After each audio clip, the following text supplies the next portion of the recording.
உறவுகளே, இன்று நாம் ஹஜ்ருல் அஸ்வத் கல்லை பற்றி பார்க்கலாம். கஃபாவில் இருக்கும் அந்த கருப்பு கல் ஒரு காலத்தில் பாலை விட வெண்மையாக இருந்தது.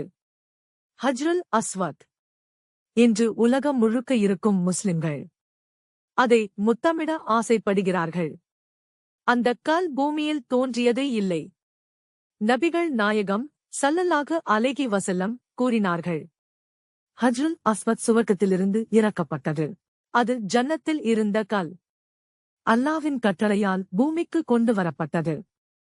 ஆரம்பத்தில் அந்த கல் மிகவும் பிரகாசமான வெள்ளை நிறத்தில் இருந்தது. பாலை விட வெண்மையாக இருந்தது. ஆனால் மனிதர்களின் பாவங்களை தன்னுள் வாங்கி அது மெதுவாக கருப்பாக மாற்றிவிட்டது.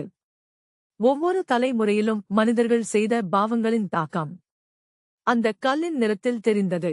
பிறகு நபி இப்ராஹிம் அலை மற்றும் இஸ்மாயில் அலை கஃபாவை கட்டிக் கொண்டிருந்தபோது ஜிப்ரீல் அலை இந்த கல்லை கொண்டு வந்தார்கள். அப்போது கஃபாவின் மூலையில் அந்த கல் வைக்கப்பட்டது. இன்று வரை அதே இடத்தில் இருக்கிறது. பல வருடங்களுக்கு பிறகு கஃபாவை மறுபடியும் கட்டும் நேரத்தில் ஒரு பெரிய பிரச்சனை வந்தது. இந்த கல்லை யார் வைப்பது என்று அரபு கோத்திரங்கள் சண்டை போட்டார்கள்.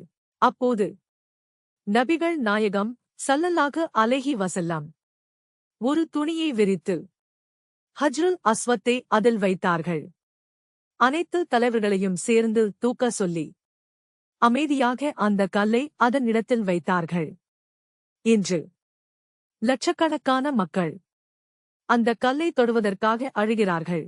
ஹதீஸில் வருகிறது, மறுமை நாளில் ஹஜ்ருல் அஸ்வத்திற்கு கண்களும் நாவும் கொடுக்கப்படும். அது உண்மையுடன் அதை தொட்டவர்களுக்கு சாட்சி சொல்லும். ஒரு காலத்தில் வெள்ளையாக இருந்த அந்த கல் மனிதர்களின் பாவத்தால் கருப்பானது என்றால் நம்முடைய இதயம் இன்று எந்த நிறத்தில் இருக்கும்?